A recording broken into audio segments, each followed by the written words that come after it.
Make sure we show up on Says my you are screen. live. Yeah, it gave me about like 30 seconds before it actually showed up on like publicly on my channel. So I'm looking Hmm. on my phone now because I'm on YouTube. All right, let me see here. Okay. Hey, there it is. Okay. Stateless Patriot is live. You look good. The question is, am I live? Hey, there it is. Okay. Stateless Patriot is live. You look good. Yeah, The it question is, looks am I good. live? It looks good. It looks good. Sounds Yeah, good. yeah, All yours right. looks good. Yeah, yours is Excellent. good. All right, we're all set, dude.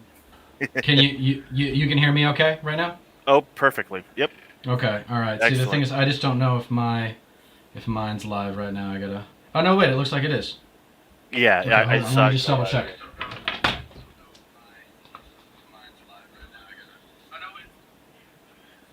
Sweet. Okay, Everything's good. Yep. sweet. Yeah, let's do it. Let's finally get down to work. Hell yeah. Oh man, how have you been? I have been actually rather excellent. I had a Yeah. great ass weekend, and I got another great weekend ahead of me. So like, I mean, things are good, but there's lot of shit going on right now, and I haven't really like dipped my toes into like the various dramas and political nonsense that we're fucking being thrown at. Like I guess. Yeah, it's been a little absurd. I mean, everybody knew. I feel like the normies were kind of waiting to get past the primaries, right? Like there was just kind of like all this bullshit media fodder for the primaries, and now that that's over, we can finally get down to business and talk about how two of the least liked politicians in our country Yeah, are running for president. So yeah. that's exciting. Of course, like it's crazy. Like over the past three major election cycles, dating back to Trump versus Hillary, it's just all.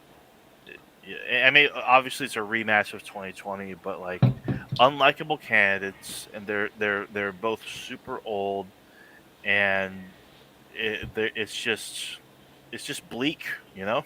So, do you think so? The question that I've been running into a lot is do you think that the DNC should have replaced Biden with somebody else? Who should it have been? And when should that have taken place? And is it too late to still do it? Um, I think it probably is a little bit too late because if they were going to actually do it, they should have actually gotten someone prepared months ago. I still find it hilarious how Gavin Newsom debated Yeah. Ron DeSantis.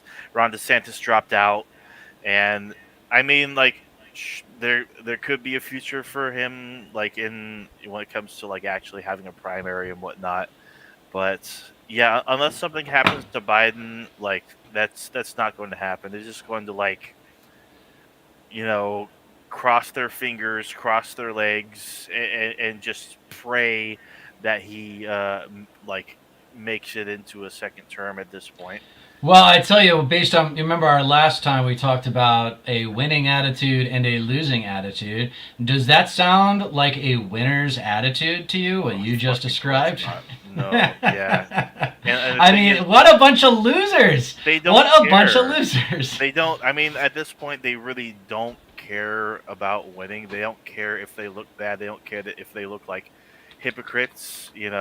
This is about preserving democracy. Whereas, like, they're fucking moving primaries around or outright canceling them. Like, oh, Marianne Williamson, who? Oh, Dean Phillips, what? Huh? It's gross. So I don't think it's too late.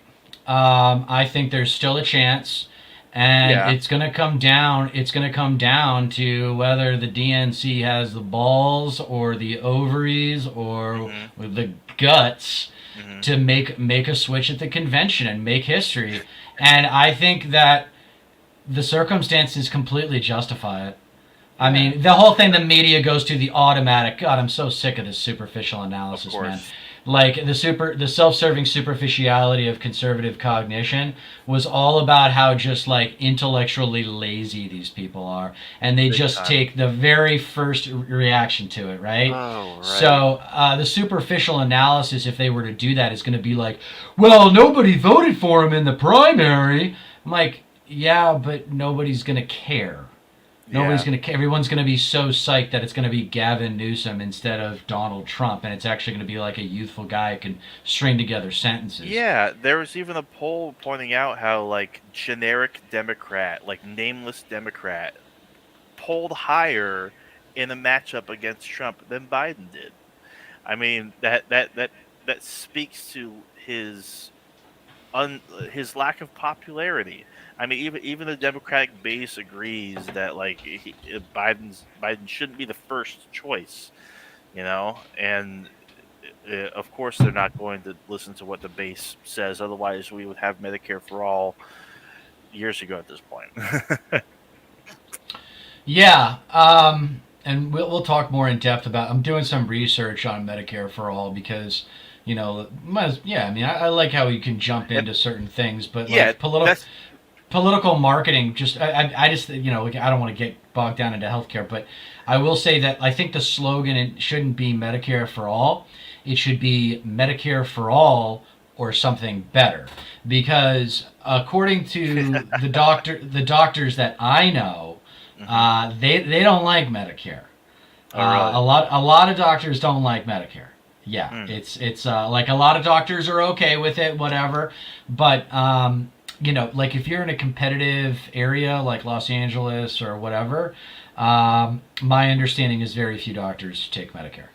Right. Um, And I bring up Medicare for all because that's just like one example of one thing that the voters actually stand behind and are overwhelmingly support according to multiple polls. But it could be any number of issues that the Democratic Party refuses to champion or pursue in an aggressive enough manner to where like, oh wow, I can actually tell that this person or that person's actually fighting for it. But I actually do like that framing too because like that should be like the bar. I mean, of course, like there was a handful of Democrats in the primary last time that ran on a, a public option, which should be the bare minimum.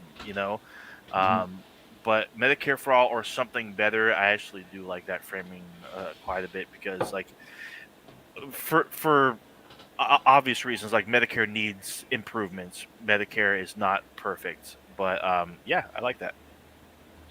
Another thing that's been bothering me about like public commentary, public discourse on a lot of this stuff with Trump and getting him off the ballot and what are the rules and Jesus Christ, no wonder we Yeah. have so many fucking lawyers in our society. Jesus Christ. Everything's so needlessly complex. Right. Um, Yeah. is like there's a couple things. One is, oh, there's no precedent, and to which I say, I don't care.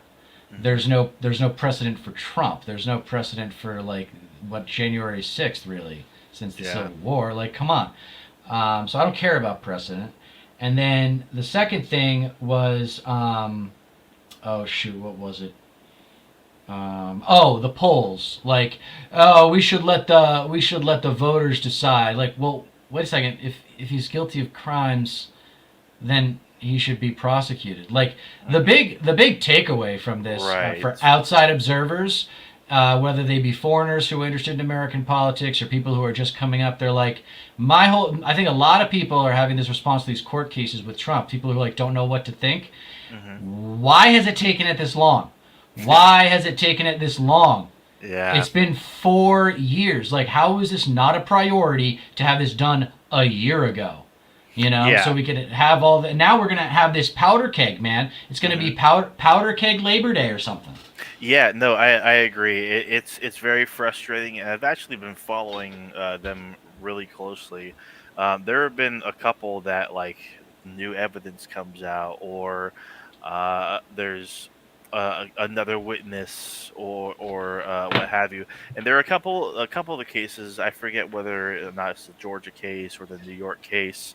But like, there's going to be like a final ruling, and it's going to be like, I forget the term for it, but basically, like, when the entire case is presented, like, everything is laid out. Like, here's our findings, here's our recommendations.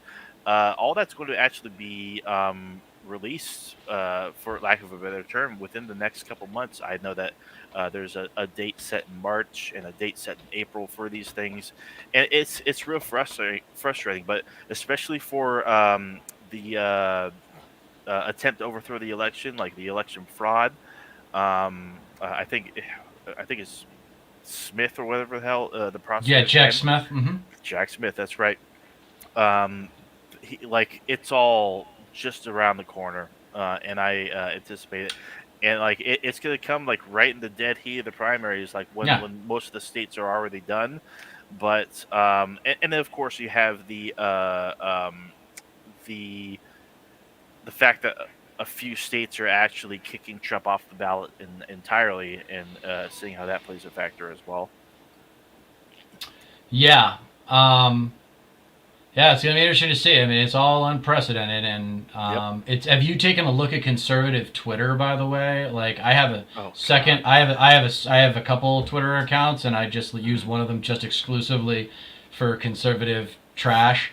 And man, it makes me want to beat the shit out of something. Oh Like, yeah, it's I can't stay on Twitter for too long without getting really frustrated, because the entire for you section on Twitter is just exclusively fucking fascist trash, and like, just apologia for like the worst humans alive. Like, it's insane. Like, none of them are actually focusing on anything that truly matters, and if they are, they're on completely the wrong side of it. It's literally just like click farming, I guess you could say. Outrage culture, outrage bait, you know, all of it. They don't care about like facts, like, and that should be obvious. They only care about like that they're following, and winning. They care yeah, about winning. yeah, Winning. like their perception of winning, even though like, having like a viral tweet is not fucking winning, and a lot of them don't really understand that, because you can't translate viral moments or a bunch of clicks into political victories, or like where it actually matters, where when it comes to like legislation and getting the bills that you want passed and whatnot. A lot of them like only care about the clout. Yeah, but you can use that trash as you can politically monetize it Yeah. and do content about it and make sure that people who like you can package the presentation of it in such a way that people who don't want to look at it will still be like, oh, okay, so that's what's going on. They'll still be entertained. Like, this is what I'm talking about, the creativity. The left has got to be more creative. Oh yeah. It is our advantage. It is our advantage. It's like, you go on, you're playing sports, right? Let's do sport. I'm gonna do sports metaphors as long as there's a microphone, because the left needs to understand sports metaphors. If you understand sports in America, you understand American competition. Period. Yeah. So I would say, like, if you're like two football teams, one's really big and one's really fast. So guess what kind of football the big team's gonna run? Ground and pound all day, baby. Just run them over. Just run them over. So, like, Yeah. let's talk about what our core advantage is. What do we have? Creativity. You know what I'm Yeah. saying? The fast team is going to spread out and try to get the ball to their playmakers in space, and that whole deal. So we're more Yeah. like that. We're more like agile. We can be better political athletes. But again, these conversations, man. Like, the thing that I want to hear your knowledge on eventually, and I want to hear your reaction to what I just said, but is campaign finance, because I'm just digging on that one these days, and I don't know Yeah. I don't know how we transcend it. I don't know. Yeah. Yeah. That's. I mean, there was, and I'll touch on the football thing here in a second, but one of the biggest things that was consequential for the FEC and the way the campaigns are done is the Citizens United ruling. Right. Um, Corporations have the same rights as individuals. I Yeah. swear, like, how do you even come up with that? And some years back, I might actually do like a revisit of this conversation. I think it had like back in November 2021 or something like that. But I talked with Glenn Greenwald of Hmm. all people, Yeah. and I have never revisited the conversation because I don't think I was actually like intellectually ready for it.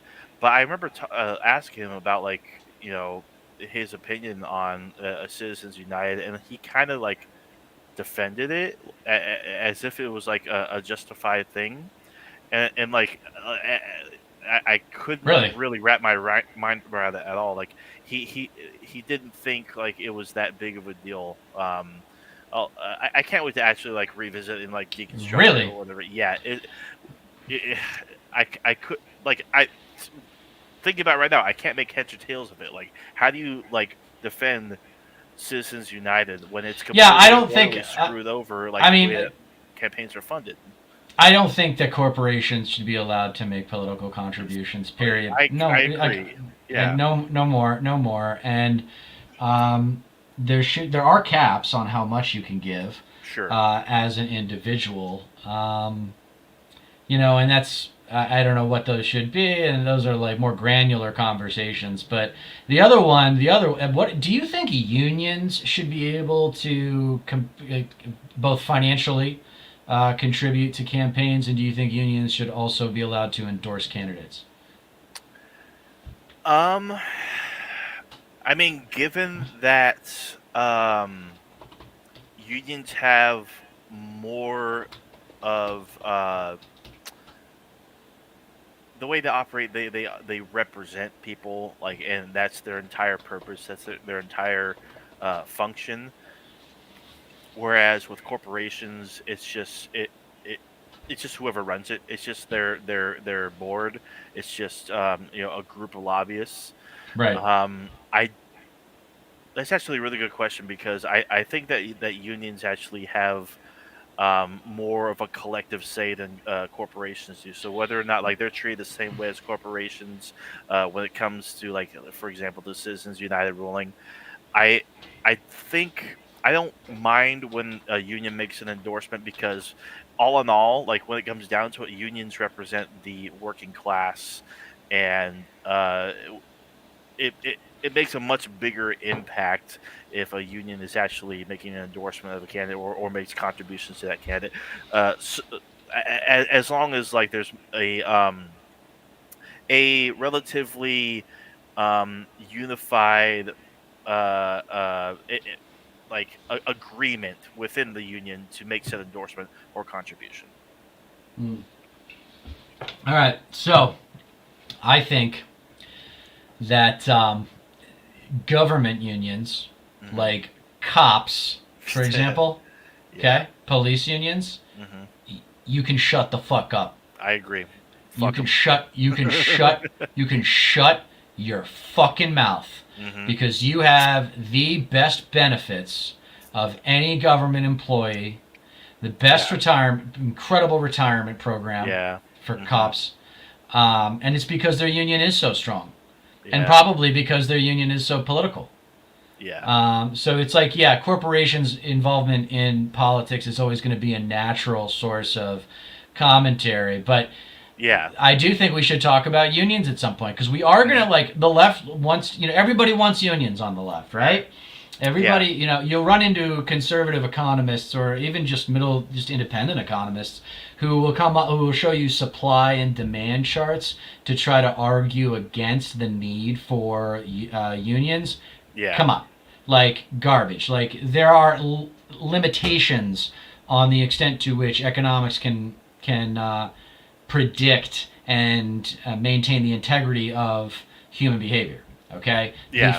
the for profit motive is a powerful influencer of one's moral relativism. So, and Yeah. usually the most powerful.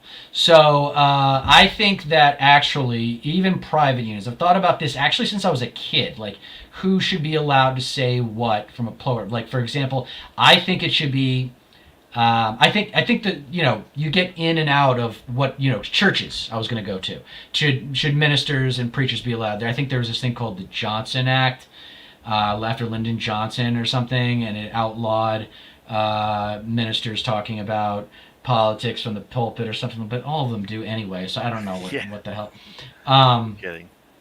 But what I think the policy should be is, and it's actually kind of playing into the conservative predisposition of thinking of America as individuals, not groups, but everybody has the right as an individual, and this is kind of playing off Citizens United, to say who they are voting for. And Hmm. they can lie, and they can say whatever you want, and it's up to you to believe them, and that can influence you. However, as individuals, Yeah, okay, as employees, as union members, as club members, as like, unless it's a non-profit like no, I don't even think so. I think just simplify it, right? Like, I don't know. This is a working idea, but I think just simplify it and say, like, individuals can always say who they're voting for, and they can give money individually because there's caps on that. But yeah, institutions, no, institutions are different. absolutely. Yeah, and it's funny because like a lot of companies and corporations will I guess condescend to their workforce and say, "Oh, we're a family here," you know. Whereas that's not even remotely close to true. Like, yeah, maybe like your certain like um outlets, I guess you could say, have like a team of employees that are relatively tight knit. But overall, like when you have multiple branches and whatnot, like uh, that family sentiment doesn't mean anything. Unions are far more representative of like actual of an actual family because you're all standing behind a message. And this kind of I want to tie this back to the football analogy too, because it's not just the competition thing that I think in a way unites a lot of, I guess, sports fans. But the left can also learn from the sense of community that sports brings as Yeah, well.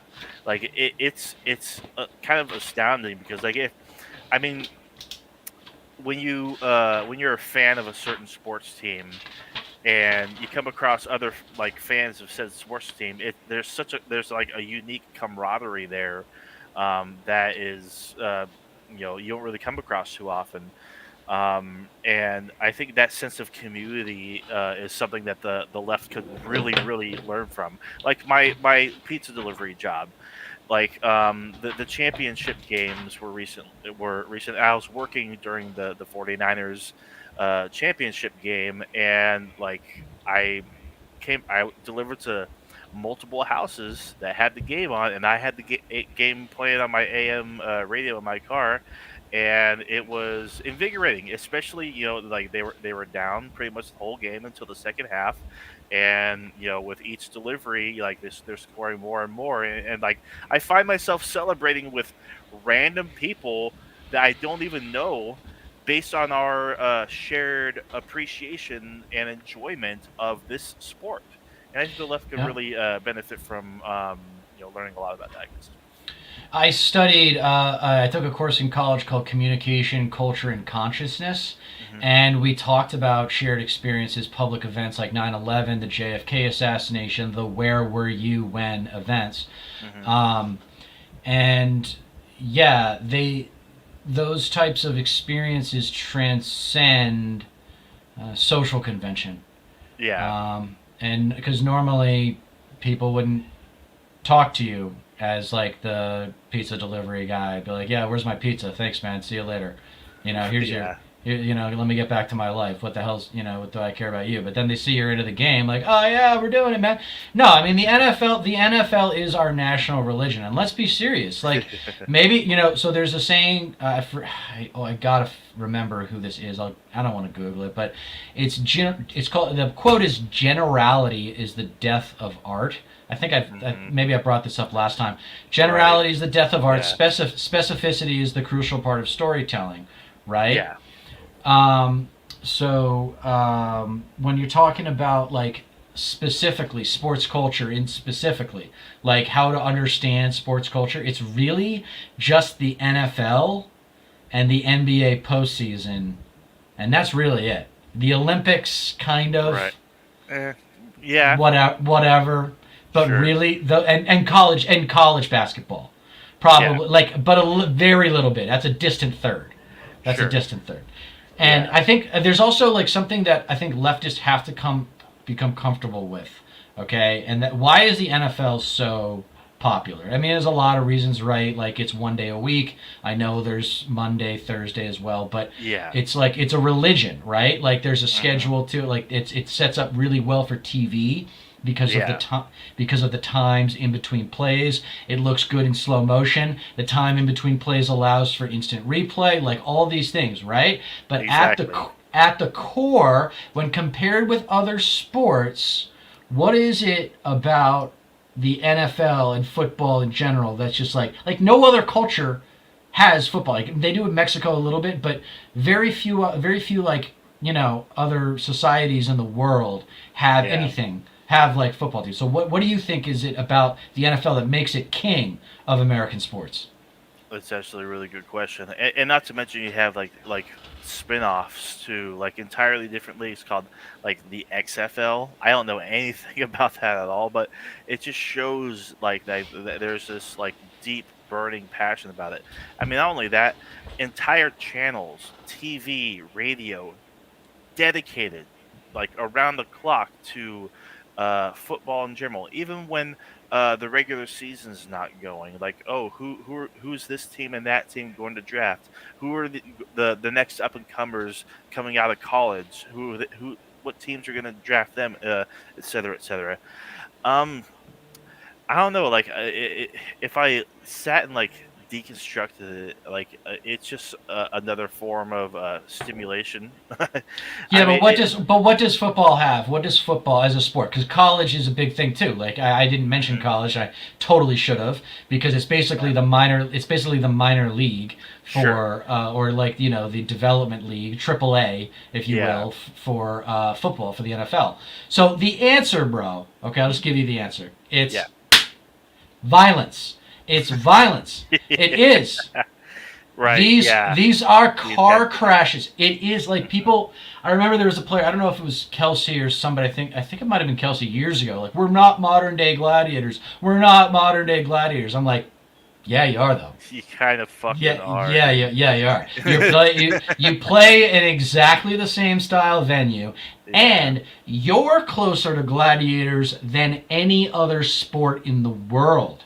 Aside from like, I mean, you could maybe yeah, argue like the fighting ones, but you know, yeah, you're only gonna get like a yeah, concussion. You're only gonna get a concussion in one of those fighting things. Like you're not gonna right. die most likely. Like football, you could die. Yeah, no, no kidding. Like, and you're, uh, I mean, when it comes to fighting sports too, like it's just two guys, and like you're not going to get like the knockout punch. You're just going to get like, it's a lot more technical too. So it's not as like edge of your seat as football is, obviously. Of course, you have like your basketball stars too, like there, and that really comes down to like more so athletic ability rather than um, the uh, uh, the potential for injury. And NASCAR is kind of like that too, except like it's changed so much over the years because it's all becoming a Are lot you in a more NASCAR? safety. I am the only Yeah. the problem is it's like it doesn't really broadcast on local TV very often, so I'm not able to catch it really often. And not to mention like the only time I'm able to really catch games like in general is if I'm like out and about like or working. So it's like even so, like I have to listen to it anyway. Like I don't have like a TV on hand. I mean, sure, if I like subscribe to some sort of like subscription service and they broadcasted it on there, I can catch it that way. But yeah, that was always like a thing about NASCAR too is like the violence. You never know whether or not like a car was going to be turn and all of a sudden you have a 13 car pile up on the turn of whatever track it is for the weekend. But yeah, what comes down to, I totally agree. It comes down to violence, like the edge of your seat intensity, excitement, the brutality, and There's like another it word. sells. There's another word that Hollywood would use, and it has to do with the reason why they're called procedurals on TV. The cops, the lawyers, and the doctor shows. All those Mm, shows are called procedurals, and the reason why you don't get like more business shows on at least dramas anyway, you have The Office or mm, whatever, but the yeah, reason why you don't get more like dramas that take place within the context of corporate America is because the stakes aren't higher. yeah, The stakes aren't high enough. When you're dealing with lawyers, doctors, and cops, you're dealing with life and death. So people are obviously going to be more interested. With the NFL, it's the greatest for that, and MMA yeah. are the and rugby. You got hey, let's never forget about rugby, man. Hmm. Never forget about. I ran into a rugby player recently watching a football game. He was so insecure. I was like, I mean, I felt bad. I studied abroad in New Zealand, huge rugby nation, Hmm. and it's basically New Zealand, South Africa, the UK. I'm missing one. Oh, Australia, of course. Hmm. Those are the big like rugby nations. Yeah, And he was talking about like I don't really watch football for the hits, and I'm like, well, maybe that's because you played rugby and like the hits are no big deal to you, and you had that experience, and like yeah, you're not like whoa, like because that's right, happened to you, and you're like, oh, well, I've been hit twice as hard, you know what I'm saying? So it's yeah, all kind of relative. Like I grew up playing lacrosse, and my reaction to some of the hits is lacrosse a contact sport. I don't care what anyone says. It's actually the oldest sport in the continent, and the the thing about lacrosse is like you see some hits every now and then, but really it doesn't happen a lot, nearly as much as football, or whatever. And the hits aren't even as big. Sometimes you'll see someone get knocked on their ass, but like yeah. the collisions in football, I see some of them. I'm like, that would kill me. That would Right. kill me. Yeah. No. And to take it back to like dramas on TV and whatnot, like a big difference is a lot of the stuff that's written today is it's really predictable, whereas Yeah. like sports, it's No, unpredictable. no Yeah. script. Yeah. Yeah. Exactly. That's why it continues to be like a driving like cultural force. And Well, I think it was like 97 out of the top 100 rated shows since Labor Day were NFL games. I mean, I wouldn't be surprised at all. Yeah. And like and then you have like certain people like I would consider myself one of these kinds of people, but like aside from like the glory of um taking home the uh Lombardi trophy, the statistical side of it too, like oh wow, is this quarterback going to break a passing record for yards, for quarterback rating, for touchdowns? Is this running back going to have a record with yards, or wide receiver? I like that aspect of it too. It's like Yeah, it's just that's the fantasy fan. That's what yeah. you're Oh describing. yeah, Yeah. yeah, yeah, yeah. Like I was in a fan like a fantasy league this year myself. Like it really sucks. Like I started out like 6-1, and then Right. I ended up finishing out the year at like 8-6 or something like that. So I couldn't even get to the very end and win that big bank at the end. But yeah, no, that aspect of it is also it intrigues me really really well because like you never know like how well certain star players that are notoriously good are going to actually perform during the regular season, and that's always interesting, uh, in my opinion, for me to look forward to each year. Yeah. Yeah, and the postseason, I just tell people who, I tell lefties, start watching Thanksgiving. You Mm. got to watch football on Thanksgiving if you're a red blooded American. Yeah, And so I'm like, just every year. embrace. I'm like, don't fight it. Embrace it at Thanksgiving. Take that with you. The Michigan OSU game is always on the Saturday after Thanksgiving. So take that one in, Yeah. and then you got the college bowls. The college playoff next year is going to be really exciting because there's going to be 12 teams. So we'll see a lot more matchups with the great teams. I don't know if you know anything about this conference realignment. It's stupid, but anyway, yeah. Like I think for we've talked about it, and we'll keep talking about it lots and lots. But in addition, related to the core competitive advantage of left versus right, that left is creative. Yeah. Derivative of that is that a lot of artists are on the left, and artists don't really like conflict, and the violence is upsetting to them. It's like people, and Yeah. having worked in Hollywood and grown up going to movies and stuff like that, I can always take myself out of something that I'm watching, but not everyone can. Some people are really affected by what they're seeing, and they're just like, oh my God, Yeah. how can the world be this ugly or dark? I'm like, yeah, like, I mean, I don't know. I just think it's part of growing up to come to Right. terms with this shit. Yeah, I agree. Like, I mean, I had to like confront a lot of that shit in my late teens, early 20s, and like, yeah, it sucks, but like you gotta accept that like in your position, there's little you can do to change it. That's just the way a whole lot of shit works, and Yeah. so, I mean, you could either let it like permanently affect you, or you can learn from it and like see what makes it tick, and like not so much appreciate it or accept it, but just become indifferent to it. Like if you can't accept it, you know, like just that's just the way a lot of people operate. A lot of things operate. Yeah. Yeah, and I think the other side of this is if I ever get the opportunity to connect with conservatives, I want them to try to like enjoy art properly. If that's even Be, possible. like I don't know if you've ever been part of like improv or writing or creative writing or anything. I've I mean, I know you've done a lot of video production and stuff, so Right, yeah, yeah. but there's Which that. some of that was actually improv as well, and I love improv. Like the thing about it is like it can either just fall flat, or it can just be like zinger after zinger, and that's what I really appreciate about it. Yeah, and you got to go through those flat moments to get to the zingers. So it's like, and Yeah, so the worst thing that you can have in any creative context is a negative Nancy, is a naysayer, is someone that just right. is, and that's a symptom of competitiveness, man. And Yeah. that's why athletes usually, not always, but usually aren't terribly artistic. Hmm. And some of them might have hobbies or whatever, and that's cool, but it's very few. Yeah.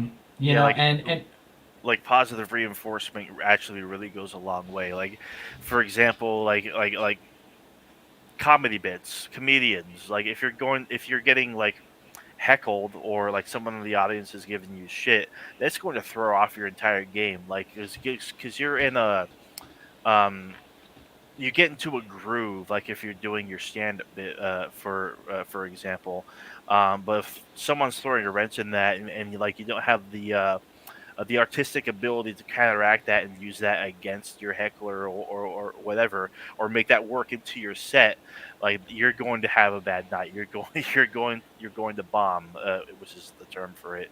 So like, yes, yeah.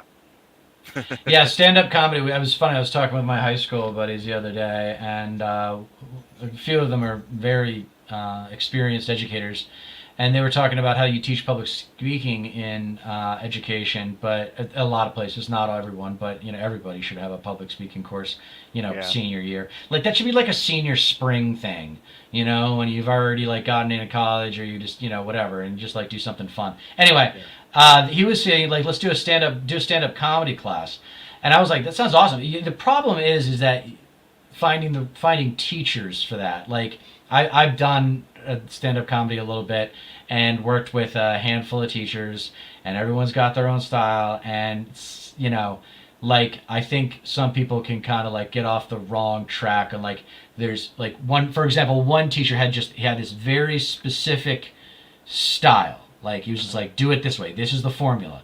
And I'm like, well, what about this kind of joke? What about storytelling? What about yada yada yada? And then that's when I just decided, like, hey man, I'm just gonna go up. I actually, I have a public speaking background, Hmm. and so I was just like, I'm just gonna go up and do it my way, and still see what happens. And Yeah. it worked really well that time. I have, everybody bombs. I've bombed, done it, but my stand up experience is limited to a handful of open mics over a few Right. years. But it's an amazing craft. I have a lot of respect for people who do it. For real. Uh, Yeah. I will say the funny thing about being a straight white guy and doing it, and George, you know George Carlin is, I'm assuming, Of right? course. I love Yeah. him. So George Carlin, and this was in somebody else's content recently, but George Carlin, um, he criticized Dice Clay constructively. Enter Clay. Yeah. Yeah. Yeah, No, I remember that. Yep. I know. and I know what he's clip you're talking about. Yeah. yeah, and he says, "Look, I actually like his stuff. I think he's funny, but I'm worried about him because he's punching down." Hmm. And Yep. usually, like pretty much always, and this is pattern recognition, right? Like pretty much always, the stand-up comics are like supposed to be speaking for the little guy, Yeah. for the thing, for the entity that has been marginalized, whether it's a Yeah. citizen, So you're going after the politicians, you're going after the rich. I mean, Yeah. you're going, and so for me, it's like, okay, well, I'm a straight white guy, and I'm not really poor, so I'm not rich, but I'm not really poor. So what where do I punch? And the answer is Always you up. punch yourself. Oh yeah, no, yeah, yeah, yeah, yeah, yeah, yeah, for sure. Boom. I think Bill Burr does a really good job at that. Like, Yeah. yeah, I absolutely love his craft as well. Yeah, no, I mean, I'll for me like one of the all time greatest bits ever, which was not so much about like comedy as it was like speaking truth to power and just nailing like just the reality of the situation that we are in right now, and that's George Carlin's bit from I think it was his 2005 special. But basically, the whole bit about uh, it was from the Life is Worth Losing special about the owners of this country and how they want obedient workers and they don't care about you.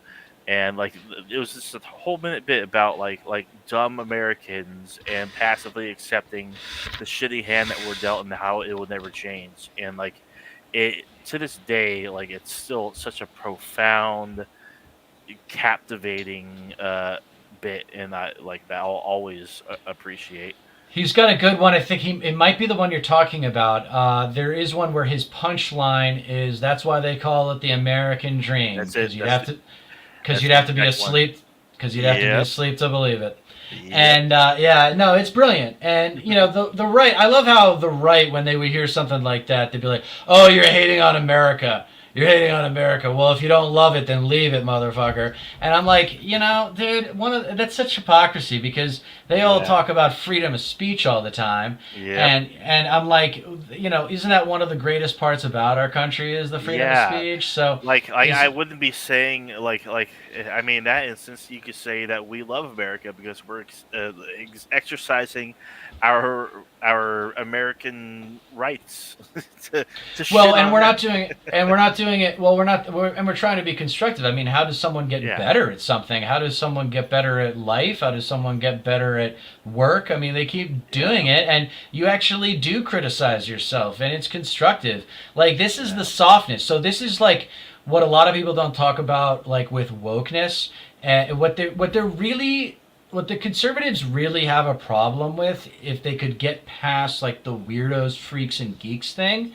is the softness of the Yeah. left, is the artists and the gays, and like, and they can't get past the art. They can't get down with the artistic types, man. Yeah. And that's why it's just more evidence of like, I feel sorry for them because they're overgrown children who don't know any better, but at the same time, their feelings are not more important than saving our democracy. So when I come Right. across people like this, it's like we got to have those three levels of interaction, right? Like silent treatment, ask questions and keep them talking, or get up in their face and dare them to hit you.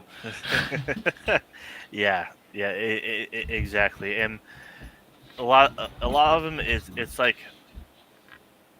both like a pride thing and an ego thing. They can't accept that like a lot of people don't see this country as like this beacon of perfection, and like they have to make it an issue. They can't accept that a lot of people aren't like they have it raw, and want to make a change because it's going so well for them, or it's not, and they're just like mindlessly repeating what the whatever conservative pundits they follow 24/7 are feeding them. I think life is really hard for a Mm. lot of people, especially if you're not smart. Like, remember the what is the premise? Yeah, What is the premise of? I mean, let's humanize them, man. What's the premise of Forrest Gump? The premise of Forrest Gump is what could an American who was not given the gift of intelligence accomplish in our society? All right, yeah, and the argument is everything. You know, right, everything shy of being president, right? Like everything yeah, else. I mean, in the book he goes to space, but anyway. Um, so, like, if you're not particularly talented and you don't really have much of a chance at getting like a really good paying job, like in something where you're making six figures and growing over time, which is what usually happens if you play your cards right in higher education. yeah, Um, and if you don't have that chance, I think it's really hard for people to find a routine that works for them. yeah, And they make enough money to do that one trip a year or whatever. yeah, And I talk about this in my channel, like they're so afraid of losing the little bit that they have yeah. that they perceive every proposal for change as a threat.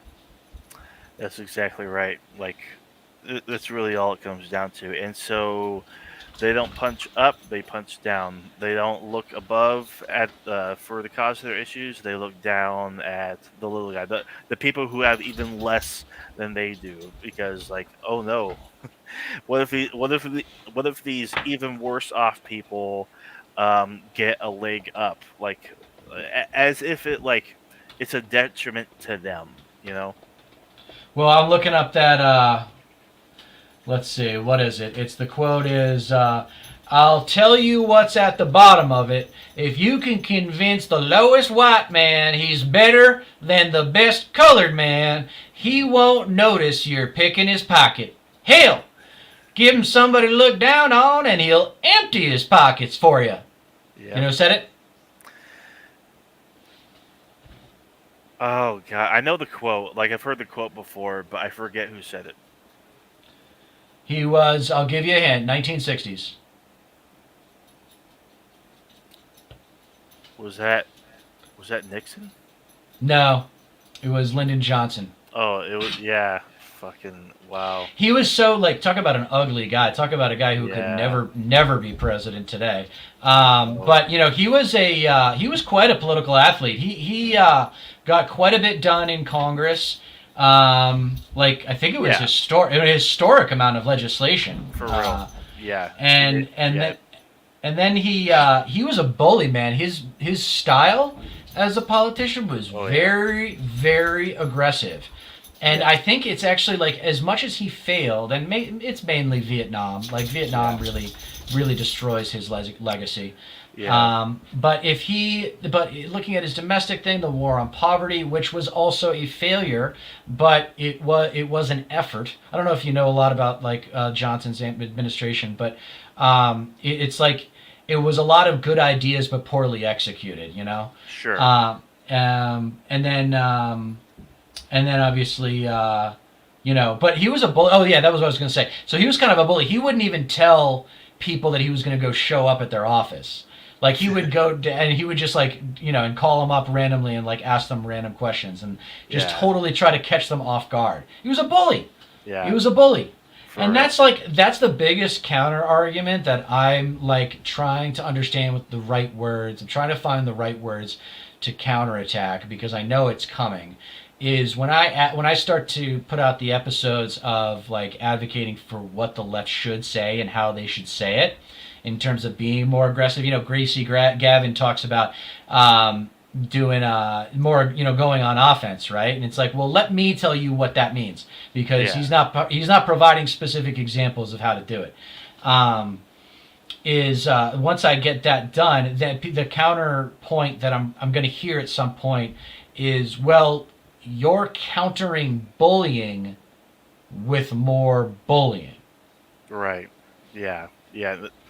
Exactly. And like, for more than one reason, like someone like him wouldn't be elected today. Like he was clearly a racist, and Yeah. he was a bully.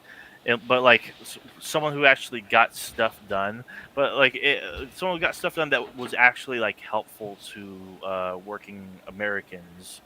You know, because he's the one that like passed Medicare into Yeah. law, wasn't? Yeah, exactly. Like the Civil Rights Act, Yep. obviously, like um, it, it, it's that kind of boldness and unapologetic, uh, confrontational uh, demeanor that is so desperately needed nowadays, but as a force for good, not in like a whiny crybaby.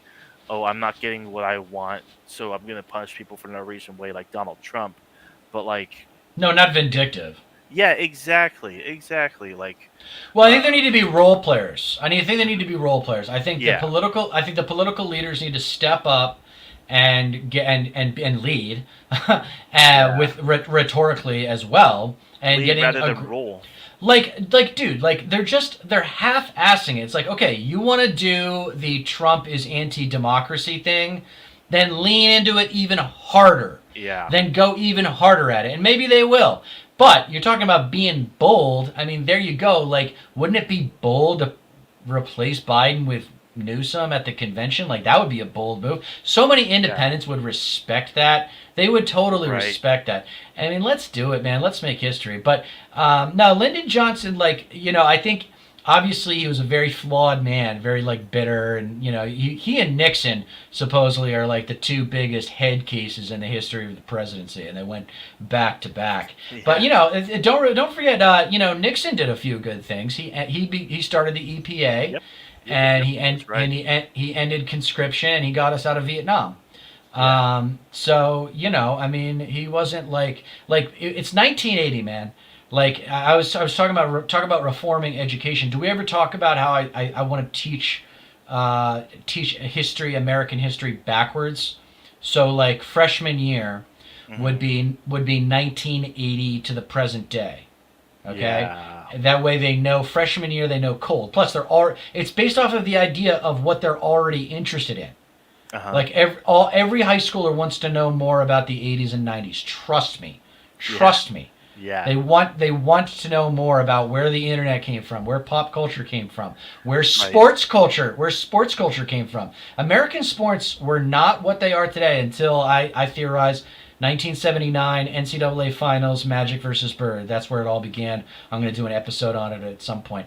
But so freshman year you do 1980 to the present day, and then sophomore year you probably do then you get into a little bit of a mix up, but probably probably Teddy Roosevelt to 1980, Yeah. or you could even go after World War II. I mean, that history is so important. The Yeah. 50s, the Or the at least like, 50s, the yeah. 50s and At least like, 50s and 60s is so important. Good. yeah. No, at least like World War I up into the Vietnam War, for that, and then like, And then junior year, because basically, and then you cut off at the Civil War. Junior year, you're ready for the complexity of the Civil War, because the Civil War is Industrial complex. Revolution. Yeah. And yeah, you do all that stuff, which is really important to the Hmm. foundational stuff, but not Exactly. really. But that's only crucial to like understanding the structure of society in a way that it doesn't really like it's not going to help. Like, it'll help you be an Sure. entrepreneur and understand like bird's eye view of how we got here. Yeah. And interesting historical figures, but and then senior year you just have fun with the founding fathers and everything before that, the pilgrims Yeah, and whatever. up into the Civil War, yeah, yeah, and that actually like completely agree with that, because the way it works right now in high school, like from what I remember, it like for middle school and beginning of high school, it was all the founding and like as the school year went Boring. on. Yeah, like seriously. And then eventually you got into sophomore and junior year more so. That's where you learn more about like the late 1800s up into like World War II. Yep. And then junior year was actually a lot more like middle 20th century stuff. And then then like it kind of stopped right there. Like you got to the more modern stuff up to that point. But then my senior year was actually like just all current day government and econ, like just how certain governments work, and modern day politics too. Like for my government and econ class, we would actually like watch various news clips and like just write a little like miniature like I guess I A don't know like blurb. yeah, basically, yeah, or like clips of the Daily Show, or it was 2012 at the time, so we would watch debates between Romney and Obama at the time. So yeah, the way it was said was weird, but I actually like completely agree. Modern history of America should like be prioritized early on, and then just work backwards from there. That's actually like I actually completely agree with that. And I think we could get creative with senior spring. And so my education was like really different than yours. So we did like Western Civ freshman year, where we studied like a lot of other countries' histories too and stuff. Yeah, And then we did sophomore year was like, oh, I don't think I took history that year because I took Latin. And yeah, then, but we did all the U.S. history for U.S. history AP, which was junior year. hmm And I think you got to break up U.S. history at least into 2 years now. I want yeah, people coming. I want people coming out of high school knowing. And by the way, like, and this is one thing that like I think we've lost in teaching of history, just knowing the goddamn dates. I yeah. mean, know the For goddamn dates, real, and not just U.S. at the history very dates. least. Everyone needs to know around the time that the printing press was invented. They need to know around the time that the Egyptians built the pyramids. They need to know Yeah, around. They need to know around that. They need to know 65 million. Everybody needs to know that the yeah, dinosaurs got wiped out by an asteroid. Okay, yeah, if you don't satisfy these basic knowledge like needs, hmm then I do not respect you. yeah, Yeah. yeah. Exactly. Like it was all that was all. I mean, obviously, like there's history taught in elementary school like sporadically, but like I felt like during like middle school up through my freshman year is all on the incline, like like all ancient civilizations, but up until you got like to the like freshman year, like that's like right when you got up to like the founding of America. I remember like actually in my freshman year we watched it was a classic musical. I think it was called 1776 about Oh like yeah, I've seen that.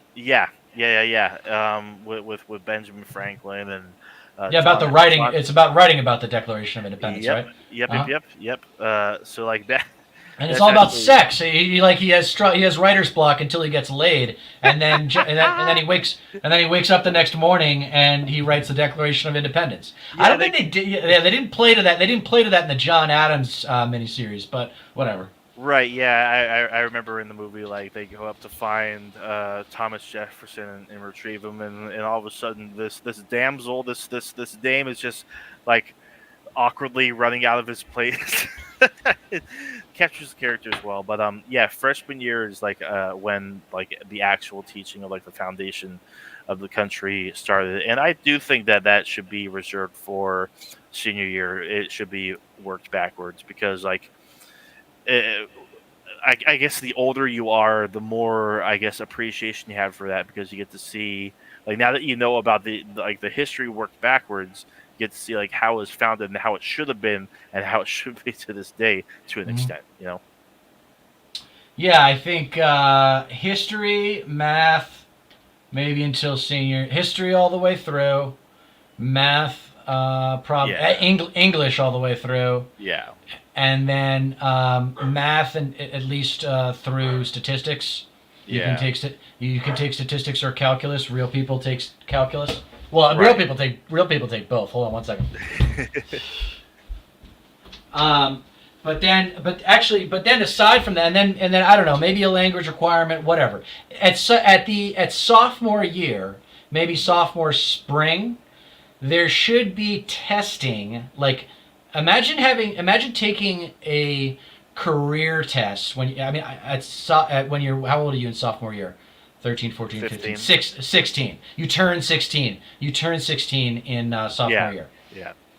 And so imagine taking like a career test at that point, figuring out what your strengths and weaknesses are, because there is enough data. Like Yeah. 16, I mean, like that's more in lines with what the Europeans do. And so then you could have like one class every semester going from starting sophomore spring that's related to your career. Yeah. Or even just like it could be bonus points. I don't know. Did you have teachers that have bonus questions on tests so you could get bonus points? Because those were gravy for me. Those were so helpful for my GPA. Right. There was definitely always extra credit for if you do all the regular uh, uh, Assignments. yes, yeah, basically. And there's always extra credit. You could always ask for more. And yeah, So I there's mean, really no excuse. So there's really no excuse exactly. for not. There's really no excuse right now as it is with the internet and everything. Honestly, like I really don't think if you come from a stable household with good parents, there's really like you should be able to get a B average. Like you Yeah, should be able to have a B average, and you should have the freedom after sophomore year to avoid areas that you just suck at. yeah, Because when you apply to I colleges, what are agree. the grades? What are the grades that matter most when you apply to colleges? Junior year.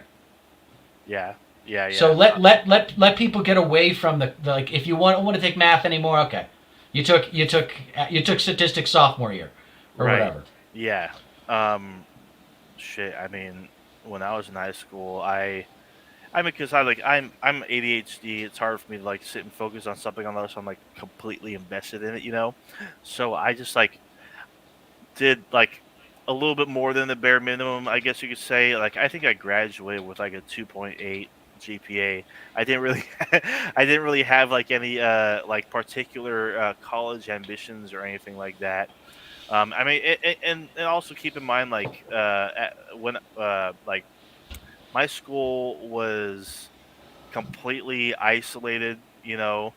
Um, it was in a town of like less than 1,000 people, and like it was entirely rural, like hill community and all that, and so like there really wasn't much opportunity up there to begin with. Like even if I started like even if I had an idea of like what kind of career to pursue or whatever, I would have had to move down in the valley where the bigger cities are of 60 to 100,000 people, or maybe near Sacramento. But yeah, it it's kind of hard, like thinking like how I would have done it different. Just considering the um like how like isolated the high school I went to was at.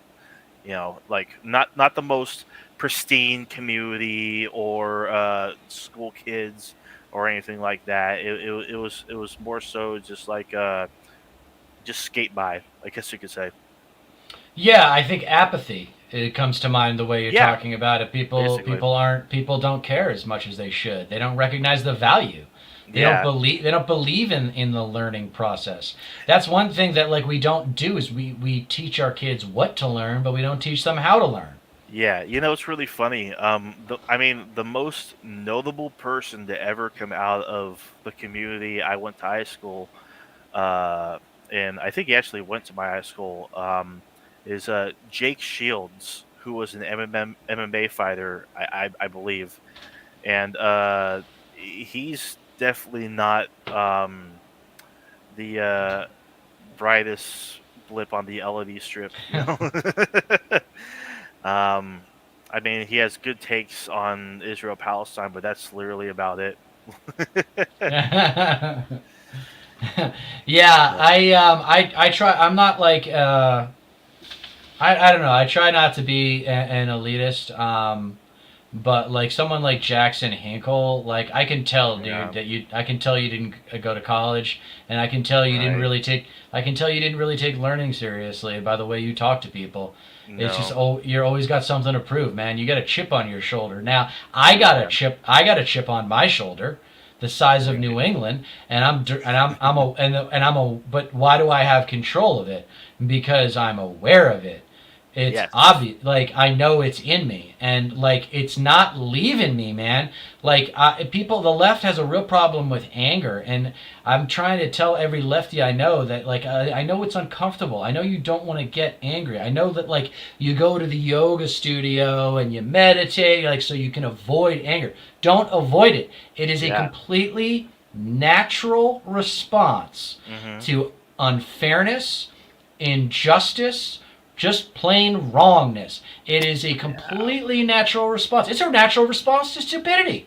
Yeah. It's a natural response. It's a natural response to inconvenience because there are levels. Now, if the left wants to win, we have to get them in touch with productive anger. There are meditations. Yeah. I don't know if you meditate, but there are meditation sits that you can do. Like one of you can Google or YouTube fire of anger, and it will teach you how to like if when you're feeling angry, how to like get into your feeling. Okay, this is how I feel. Now I'm going to direct it like a laser into something. Like Hmm. it can be anything. It can be like catching up on house chores. It could be working out. It could be getting so for me, it's writing. I really Yeah.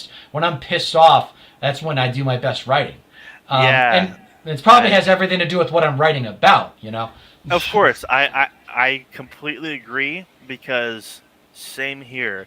Mostly, like, I mean, not every time, but like, if I'm really pissed off about this, that, or that, I will write about it. Like, particularly lyrics. Because I play music, I write music. It's awesome. I'm into very intense, extreme forms of music, and Like so rock, like hard rock. yeah, like fucking like extreme metal of sorts as well. Like, um, Sweet. just shit that's really intense and like not very accessible either. And like I will just like sprawl out my thoughts about like certain topics in lyrical form if I'm feeling like really fucking impassioned about it.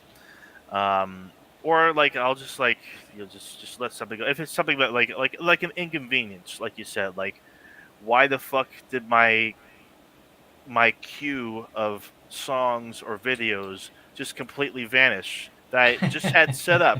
Like what the fuck? God damn it! Like some of things like that, you know. But when it comes to like an injustice or someone being willfully ignorant or just incapable of understanding how their like thought process is just completely wrong, like fractally wrong, like to the point where like the amount of things you would have to explain to this individual or any given person Yeah. would literally take hours before you could even like begin to dig to the center of why and how they are wrong to begin with. And that shit is so frustrating, but like it's also what drives me because like it's why I have this channel, you know. Yeah, well, and that's where you see guys that go out. I thought about doing. I should have done it, but I was well. Actually, no, I wouldn't have been able to get there because they shut down the roads. But I thought about inventing this network called White is Right, Oh no, oh no. and going to like Trump rallies and just feeding them, just being like, yeah, like feeding them all the racist shit, just teeing them up for it. Right. And I thought about doing it, but then I don't know. I just I was working pretty hard and just didn't have time, and a million excuses later, I just gave up. So, Right. but the guys, I have a lot of respect for the people that do that. Like I can't remember. There's one Yeah. guy, like the fifth. I can't remember his name, but like that's the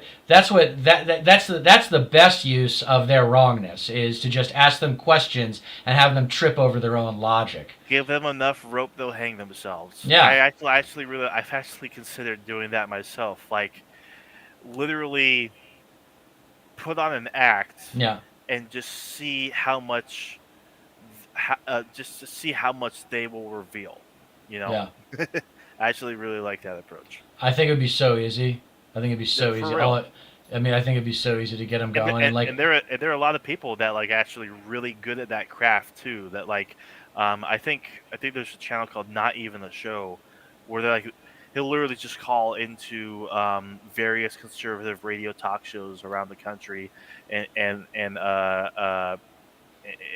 just play a character, like play into their rhetoric, and then just like flip it on them. You know? the problem is though, for me, I'm realizing since we're in California, is you'll get a little bit of the Confederate flag wavers and the Bible beaters, and you'll get a lot of gun nuts, Yeah. but you're not going to get as many Confederate flag waving Bible beaters as you would in the South Uh, or just east of the Mississippi. I don't know, a lot of Texas, but um, anyway. Yeah, I mean, it was a cool idea. I love watching those videos, man. I think they're hilarious, yeah.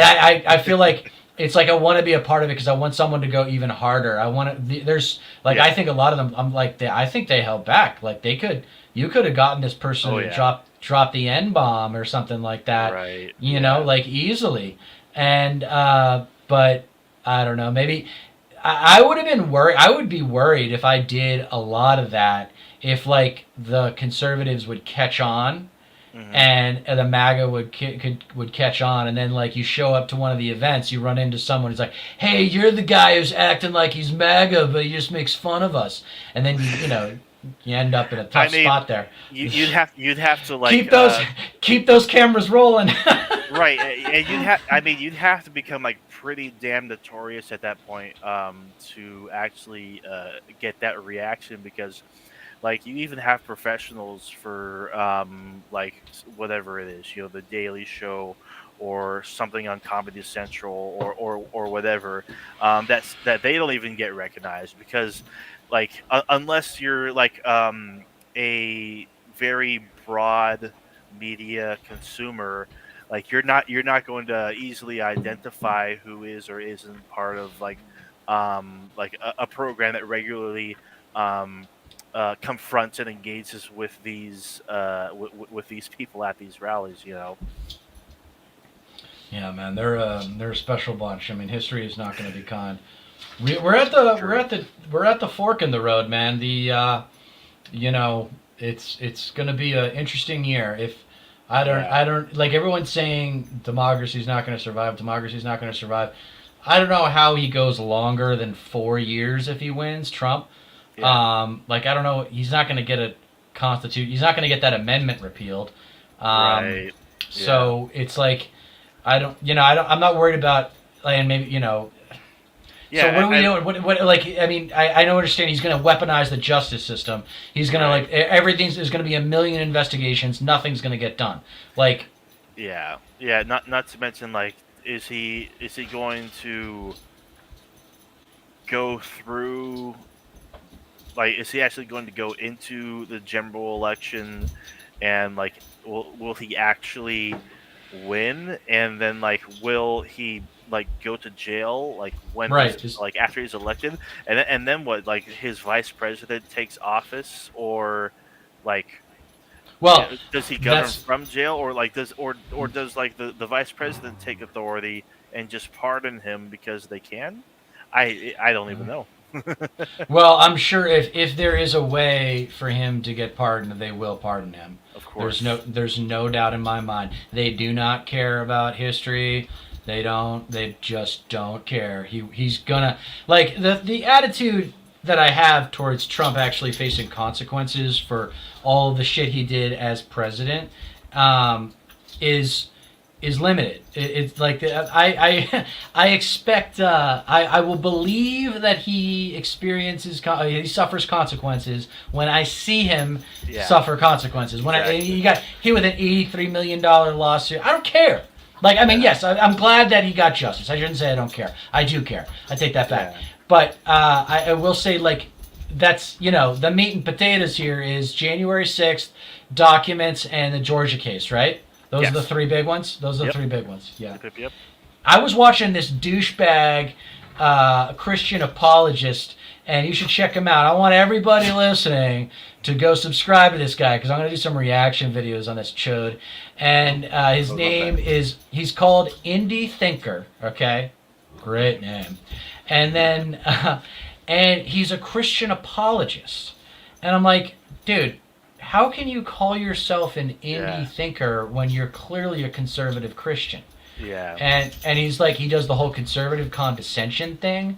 It's like, well, this country was clearly founded on Christian values, and like just completely like not even making an argument, just acting as if it's obvious. yeah. And, It, and he's yeah, just such a douchebag, man. These guys, the Christian douchebags are right. the ultimate douchebags. I honestly, I would absolutely love to like do a like dual reaction to his videos because before I even got like remotely interested in like following politics, I was super into atheism and skeptic videos, as I've probably told you before. So like I've heard all sorts of like pretty much all the go-to arguments when it comes to Christian apologia and justifications for their beliefs. And as I've gotten older, just like the disgusting ways and how they use like the roots of their beliefs to justify their conservative values, lack thereof. And so I think that'd be fun. Yeah, we should definitely do that. Yeah, Um, Yeah, and his content reeks of desperation for relevance. for sure. And that's the inauthentic, narcissistic social entitlement that I talk about on my channel, man. Yeah. They need to matter. It's like if like look at Buddhism, okay? Those guys, those men and women of Buddhism, all right, and Hinduism strikes me the same way. It's like there's like a privacy to it. Hmm. There's like like talk about individualism. It's like, you know, maybe I'll ask him about it or something like but Yeah. I'm not going to bring it up. If I'm a Buddhist, like you'll talk to me, and so and they just chill. Like those two Yeah. religions seem very chill to me. Even though Yeah. the Hinduism there's like 7 million gods or something ridiculous like that. Right. Yeah. No kidding. Which is Yeah. great, man. Hey, it's hey, you can't argue with the results though. The Hindus are nice people, Right. Yeah. except what's her name from Tulsi Gabbard. yeah, Tulsi Gabbard. She's the worst. Yeah, she's the ugliest Oh Hindu God. on the earth. The Right. ugliest Hindu Yeah. on earth, dude. No Oh, kidding. garbage. Yeah. But they have he has to like matter. He comes up and talking about how like you gotta I think for myself. I'm like, dude, all you're doing is like quoting scripture and trying to justify the Bible. Like that, he doesn't deal with any of the tough passages that talk about Yeah. subjugating women and like No kidding. really strict rules about church services and stuff like that are clearly dated. I Or mean, yeah, or the proper ways to treat your slaves, yeah. or like you're not supposed to mix fabrics because it's an abomination. Yeah, it's crazy. I'll never forget. There's this anime convention that I go to pretty much every year down in San Jose. And back in the day, like I would say like 2015, 2016, they stopped coming because they just, I don't know if they got tired or the convention themselves like just like banned them from being present on the grounds. But uh, a couple like Christian protesters, like evangelists that will come and like picket sign the event and like just shame everybody like, oh, you're all Yeah. going to hell, you're all sinners and whatnot. And it's like um just the most insufferable brain dead people imaginable, especially this one guy. And my buddy goes up to him and he asks him, let me ask you something, do you eat pork? because he's like shaming all of us for like oh you engage in homosexuality this and that and, like do you eat pork and like I think he says that he does and like he justifies it like oh well that's in Leviticus and I don't really follow Leviticus. I'm just like it's in the Bible, like it's in the Bible, so like why don't you and like thinking back on it now because I didn't realize it at the time, but like the one quote from scripture that is constantly referred to by Christians to justify their opposition to homosexuality. You know, a Is man from shall not. Leviticus. Leviticus, Mhm. exactly. So it's like they literally just pick and choose what they believe, and they get off on telling other people how to live their lives. Because they're miserable. Yeah, exactly, Because they're miserable people. Their good time exactly. has become ruining everyone's good time. You might not have seen Yeah, that episode, the Who Are MAGA episode, the Confederate Christian Nationalist. I think it was the Confederate Christian Nationalist one, where I talk about when I was a bartender in New Orleans on Bourbon Street. And for Mardi right. Gras, there'd be these protesters of like, repent or go to hell, and yeah, thou shalt not whatever, yada yada yada, all Yeah, these hateful stuff, like just fear, just like yeah, you will fucking suffer, like you right. will. Yeah, I still that reminds me. I still need to actually watch all your newest videos. I'm actually really eager to do so. Oh, it's all good, man. I've got to crank more out. I mean, Me I too. so I record at this studio, so I get to stand up and use my hands when I Yeah. talk, But I'm way better at it than Beto O'Rourke. I know he got a lot of shit for that, but um, Yeah, so Beto. anyway, but it really is kind of liberating to be able to stand and walk around and talk. So I do a Right. studio. I recorded the long form episodes at the studio, but I'm gonna start doing reaction videos just like this. I need like a better background. Like I need color here. I told my wife, I was like, "Can you do some sort of cool little cartoon up here or something like that?" Yeah. Like just so it has. But yeah, I'm gonna do Right. some reaction videos. We'll react to that guy Indie Thinker together for sure. I'm down. And then yeah, cause dude, wait till you see this guy. Oh my god. I would love it. Oh, there's such a cheese dick, such a cheese dick, For and sure. like and I mean, so do you know? So do you know? Hey, what's up? Oh, here. Okay, hold on one second. No worries. Um, so yeah. Anyway, what? Who else? Let's talk about lefties. Let's talk about lefties real quick. We're obviously big fans of Kyle Kalinske. Yeah. And I am a very big fan of the Vanguard guys. Yeah. I know you're a big fan of Vosh. Is that right? Mhm. Yeah. Um, I'm not afraid to say so either. and I'm a huge fan of Mike Figueredo from the Humanist Report. He's great. And I Yeah. wish he. I mean, not to be like I don't know what his life is like, but Hmm. I wish he would do more. Like I want. Yeah. I wish you. I think he'd be great with guests. Like he just does the No. leftist mafia and does You like a know daily what? video. You know what? I don't know if I actually ever told you this, but I actually owe a huge part of my following to Mike Figueredo.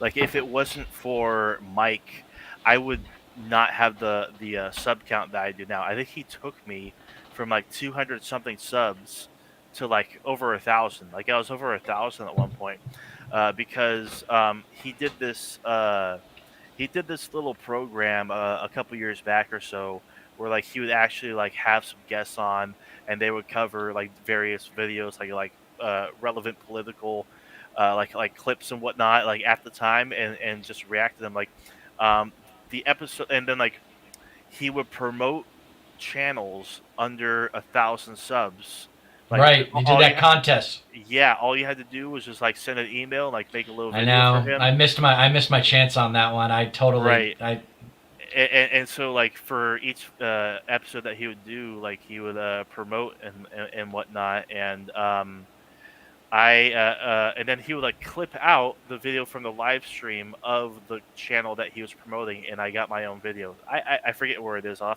have to find it but yeah no I owe Mike a lot like for sure for giving me a big boost in my channel but like nowadays he actually I mean every now and then he'll probably like, have a guest on to like just have a chat. I think he talked with Marianne Williamson not too long ago, but he actually has a podcast that I think they do a live show every Thursday or Friday or something called the Leftist Mafia. Right? Yeah, I watched that. Yeah, so like him, David Dole, the Surf, the Lance from the Surfs, Matt Binder who does Majority Report, and this other lady I forget her name, and they do good stuff as well.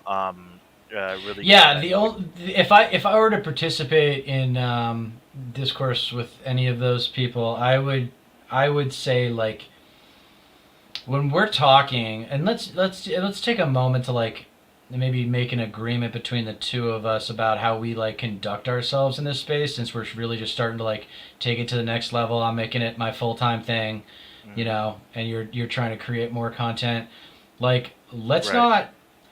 let's not get caught up in like the left bullshit Oh aside yeah. with the exception of Jimmy Dore and Jimmy Dore sycophants. Yeah. But like I want us to be a little bit more mature and Oh yeah. try to like be a little bit more professional, because Oh I yeah. do think that there will come a time where we do need to build a coalition and Yeah. actually have an opportunity and have someone with a little bit better chance of success than Marianne Williamson. God bless her.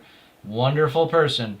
Wonderful human being. Yeah. Never had a chance. Never even had a chance at relevance. Like, didn't even know how to work the media and, like, get sound bites out there. Um, Yeah. so I think that with Mike though, yeah, it would be cool to see him get a little bit more direct connection, direct live action going on with him stuff.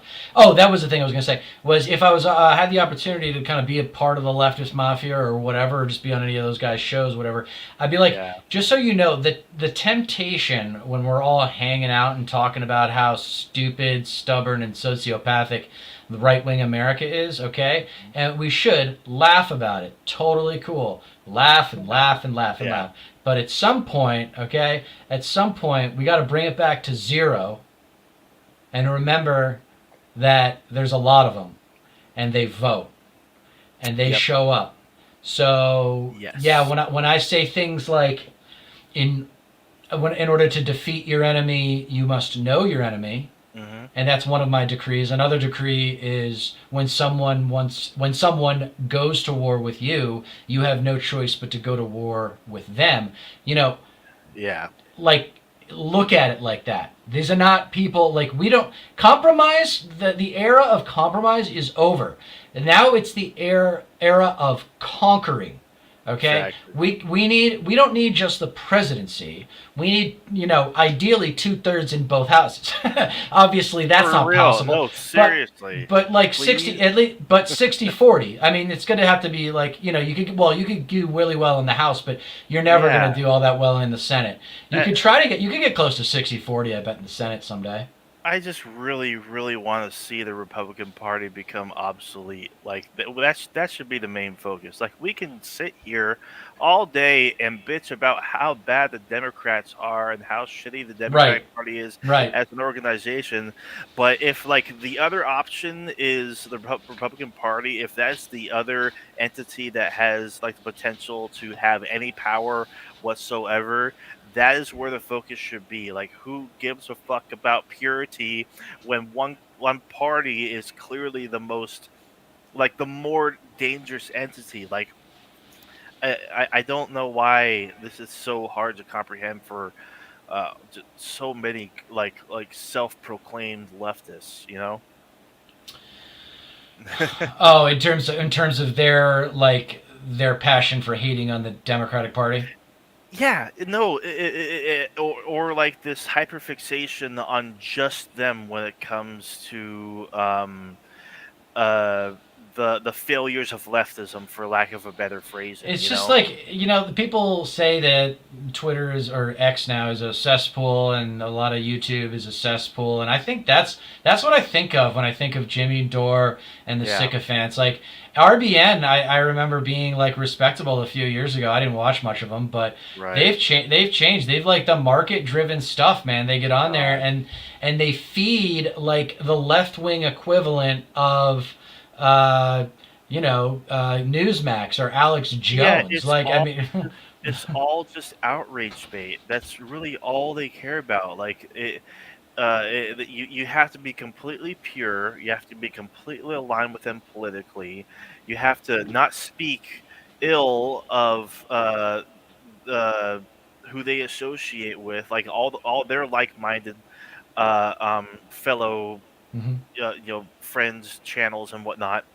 And y you can't defend the Democrats like at all. Like if you do any defense of anyone, even like of any Democrat, any representative or whatnot, you're like that's just like the worst possible thing, according to them. And it really all comes down to how many clicks can they generate, because all their That's what content generates advertising revenue.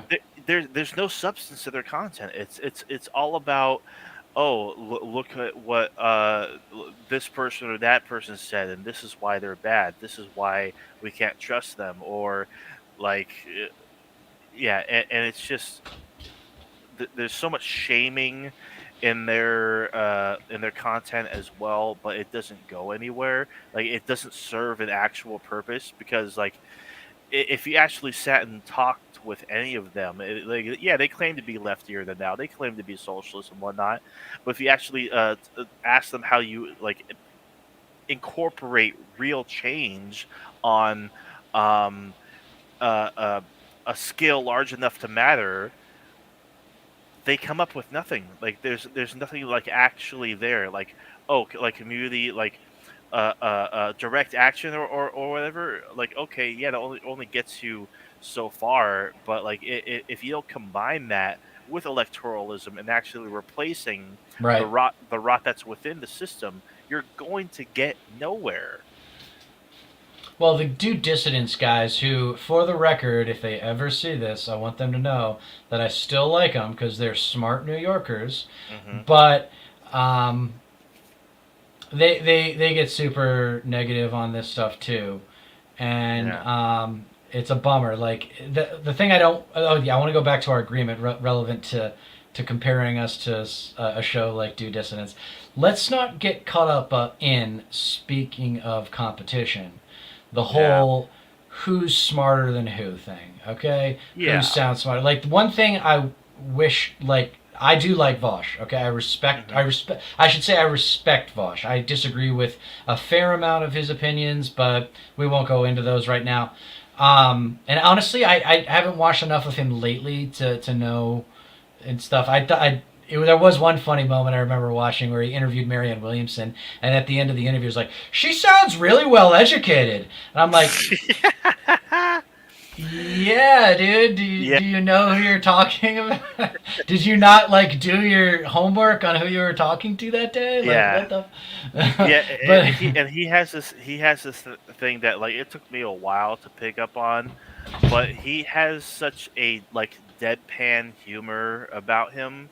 Like that there's just like sarcasm with like basically like every utterance of each word that he says, basically like very deadpan, very sarcastic, and it's hard to pick up on that sometimes. Like a lot of people like think he's actually being serious when it's like when he's like, well, like, oh yeah, no, I'm an FBI informant. Like, I actually work for the FBI. I'm a deep state agent.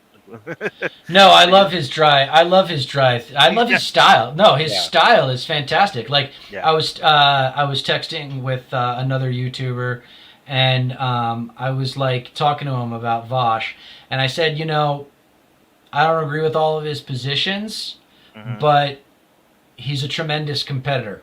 Yeah, He's a tremendous competitor. He did the cycles with the debates. And I wish he would do more of that. I wish he'd realize yeah, like, dude, like that's what people like. People will watch you even though they know they're going to disagree with you because you're so yeah. good at debating. And But I will say he does. He goes a little too. He has two things that I would like to see him adjust in his style. mhm, One is he doesn't need to talk that fast. yeah, Because like, don't do the Ben Shapiro thing. You don't need to talk that fast, man. People will retain more of what you have to say if you go just a little bit slower. And then right. secondly, it's like, dude, you have a superiority complex. Yeah, Yeah, pretty much. and it's like you need to do something about that because it's really transparent. Yeah, that's understandable. Yeah, and the thing about him is like, he, oh god, what was I going to say? Um, it's I fucking, I totally forget. I totally lost I it. was talking about how fast he talks and how he's just got chill, but he's a tremendous competitor. He's doing the cycles on debates. He did Yeah, with no, he actually touched on that recently. He doesn't really feel like debates are really worth much of his right, time anymore because the people that want to debate him or like actually like engage with him are more opportunists and like are generally approaching the debate topics in bad faith, and he kind of got sick and tired of that. So unless something, unless a debate is actually on a topic, because obviously he's done hundreds of debates on so many different topics that like if you really want to see him like actually talk about any given topic or subject, there's bound to be a debate or right. several on it already. So um, he just doesn't feel like it's worth his time if he's already like made the exact same points over and over again and again. So he just doesn't touch them as much anymore, and that also Yeah, he plays got into the bored. He fact got that bored. yeah, and what I also like about him is the fact that he tends to diversify his content as well. Not all of it is always political, and I think a lot of like leftists can benefit from that as well. Like talking about the latest games that won big at the the Game Awards and whatnot, or talking about like this cultural thing that or this viral thing that a lot is getting a whole lot of attention. It's not always completely political, and I don't really think it even has to be either for it to be Well, content he's that already you'll got watch. six figures of subscribers, so he's on Yeah, autopilot. Like he can. pretty It's much. just I just Like there's he something made about it. like speaking of stand up comedy when you see a young and hungry comic. Like remember when Daniel Tosh was just on top of the world? Like I saw him Yeah, yeah, hating. I saw him hating on Aaron Rodgers recently, which was fantastic, and which we should talk about in a second. oh But god, I saw that kind of thing with Vosh, like this young and hungry, really like rhetorical athlete. I was always impressed, and big time. I think there were moments where I was like, oh, the conservative could make this play, but he's not going to, Right. because he's not going to concede on this. Yeah. But and I always respected that probably more than anything else, though, more than his style and confidence and competitiveness. Vosh does know his data. Yes. He does know his data, and you always got to respect that because numbers are really important, man. That's exactly like what drew me into a lot of his content was the fact that he was so um, just rhetorically sound on pretty much any given point. Like uh, like he's so prepared. Like he expects it. Like and he has his talking points ready because he knows his opposition, and that's like so crucial. Like like that takes like such a profound ability to be able to like um rhetorically strike back and make your point in an effective, efficient manner while also keeping your cool and staying on point. Well, I mean, I think it's kind of common sense to prepare for any conflict if you Oh yeah, can.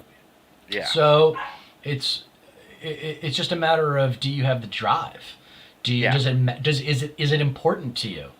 right. Do you want to do you want to be, how badly do you want to beat this guy? And that's kind of something I was talking to another YouTuber about, just in a friendly conversation.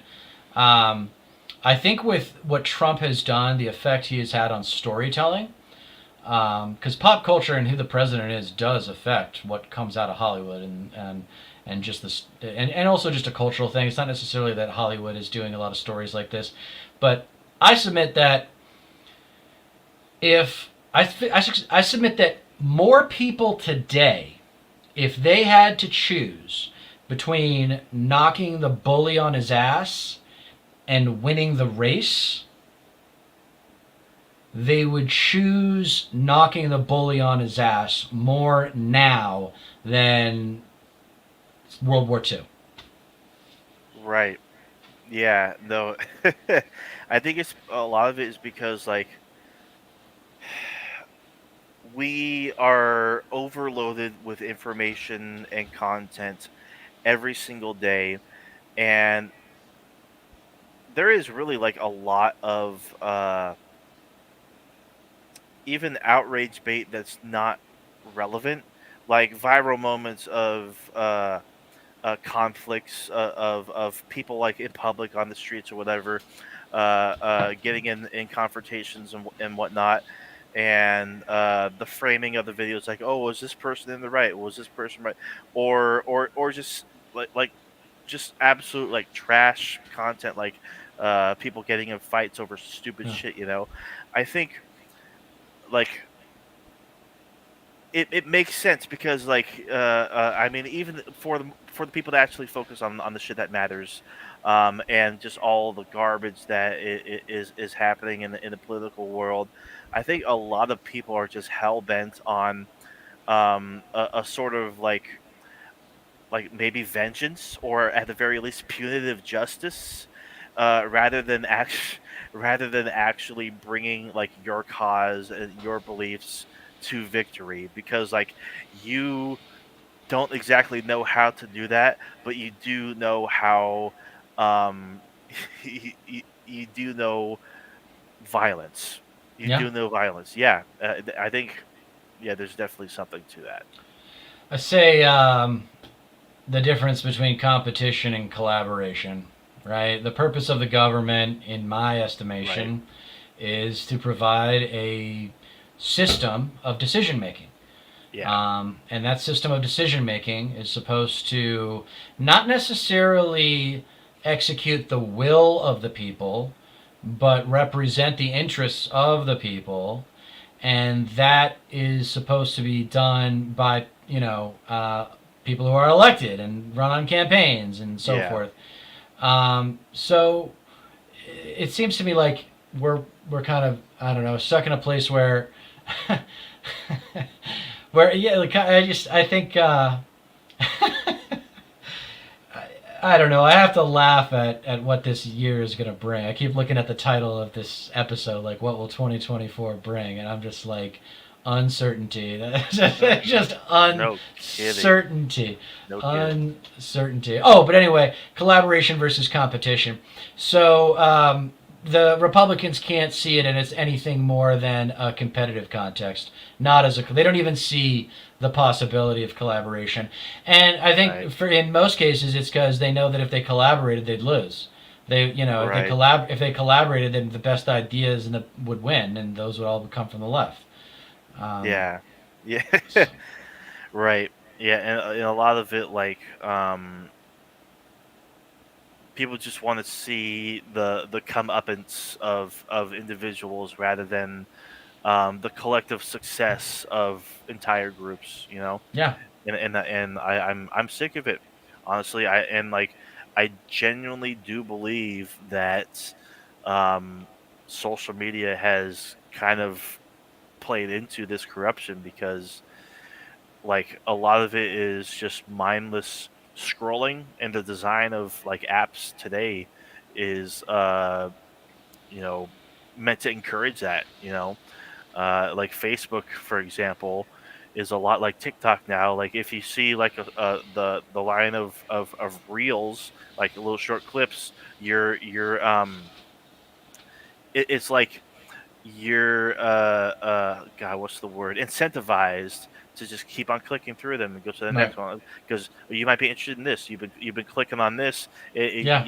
It's self reinforcing and Yeah. like and it's really bad. It's They re- really bad. well, the algorithmic geniuses have reduced human behavior down to very sophisticated algorithms that Yeah. respond to decision making. They Yep. can say like, I mean, I'll search something on my computer, and then I'll be scrolling through Instagram on my phone, a minute later, and it'll be relevant. I'll see some ad relevant to what I was just looking at on my Yeah. computer. So like they know everything about me, and that's why like I think the standard the fun thing is about all this is if we are able to survive all of this and come out on top and whatever is Yeah. that personal scandal, especially anything related to sex, Hmm. by any member of like the left that's a political figure, like if AOC cheated on her boyfriend or whatever, anybody, it Yeah. doesn't matter if anybody does anything sexual, it's just going to be like that is their private life, has nothing to do with their ability to do their job, Exactly. and we don't want to hear anything about it from you right wingers because you had Trump, okay? Yeah. And you worship the ground he walked on. So we're not even going to talk about it. Like we're not Yeah. even, this is a waste of time. Yeah, and the thing is, like, sex sells.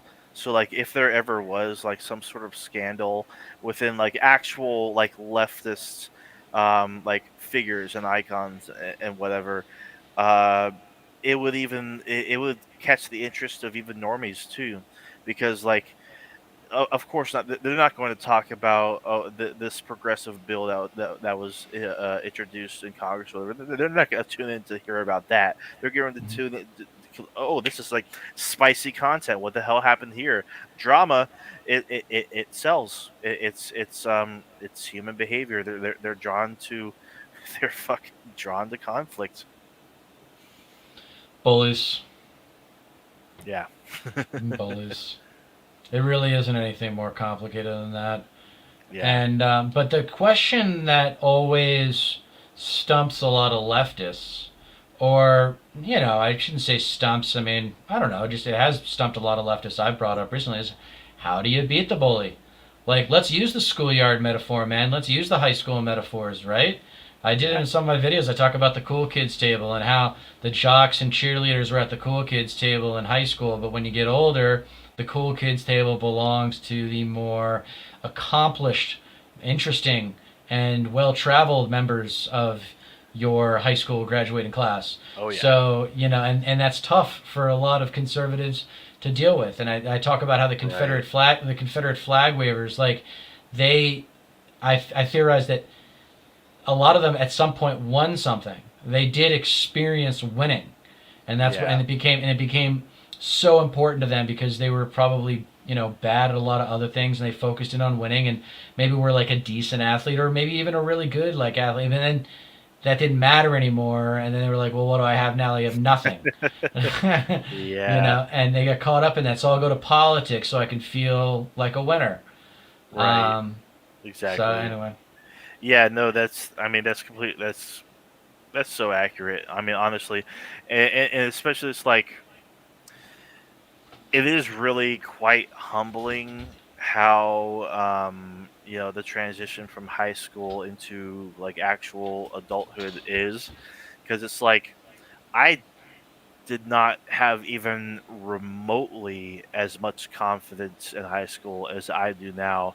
And like the way I would like approach or engage with certain people in high school, like back then compared to today, is like a night and day difference. Like I would walk these people like dogs.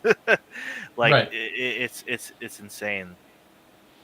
Yeah, I think people. I mean, I don't know what your family life was like growing up, but there's different influences on people's lives that makes them mature, that makes them grow.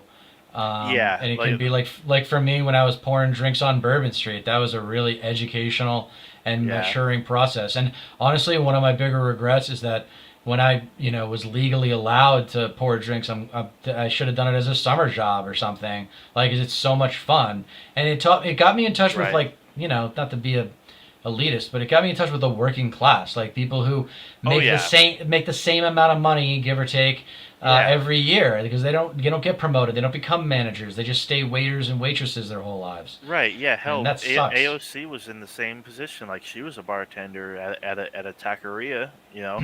I mean, I completely agree because I go out to enough bars. Like I hit up Sacramento. Like I like the bar hop and stuff like that.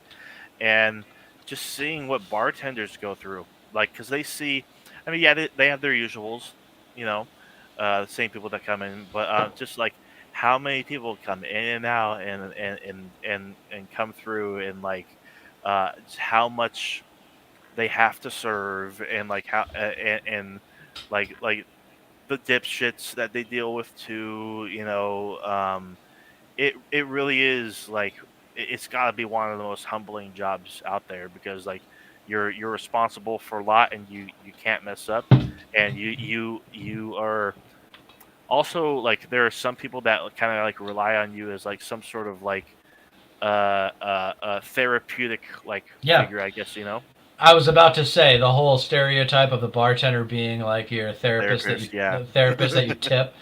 Yep. um, Yeah, that's definitely the case. Although I didn't get to work Friday and Saturday nights because you got to earn those. That takes years to get Friday and Saturday nights on Bourbon Street. Right. But I did work Mardi Gras, and I did work the national championship game in college football. I did work. What was the other one that I worked? The NBA All Star game, which was cool. And Nice. yeah, I'm glad I had that experience. It was humbling for sure. I had just gotten out of Yeah. corporate America. It was just a bridge job until I was able to start working on movies down there. And but what a town, man! Have you been to New Orleans? I have No. not been any farther east than Utah, honestly. Oh, really? Yeah, and it really sucks too because like I um I just I'm kind of in a situation now. I was expecting like a big tax return, but Hmm. for my pizza delivery job, it turns out they didn't take out like any fucking state taxes at all, let alone federal taxes. And so I owe a lot of money instead of like getting some back because I'm actually going to use a lot of that money to take a trip to Texas in April because of the solar eclipse that's coming up through like through Dallas and shit.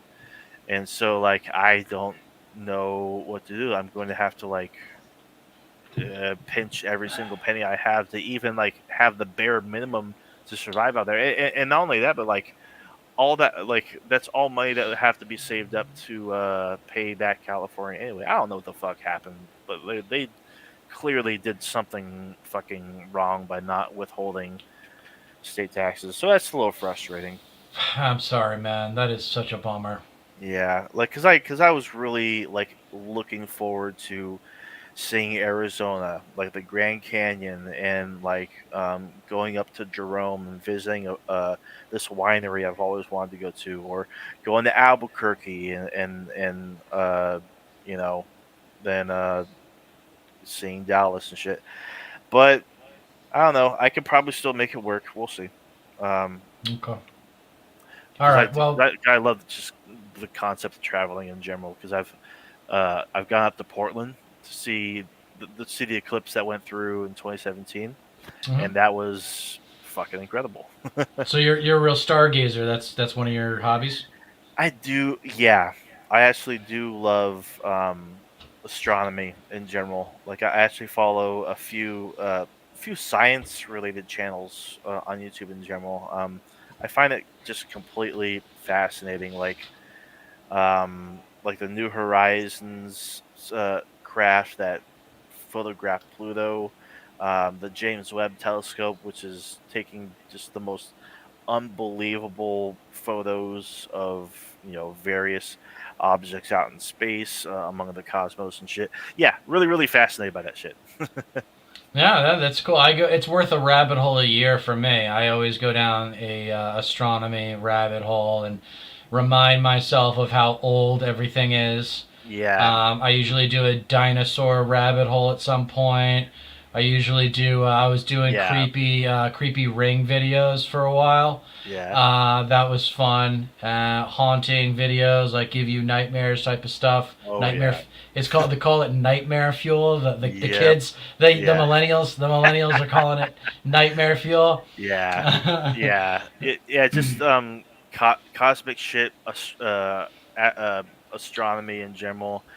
It's probably the most humbling thing, because when you like try to like grasp the scale of the fucking universe, it's it's literally unfathomable, and you're just reminded of how small and inconsequential just this speck that we call Earth is, and all its petty squabbles truly are in the end.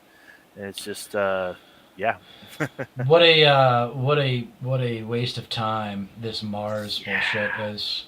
Oh, I agree. And Oh I'm sorry, god. but this whole like traveling to outer space thing too.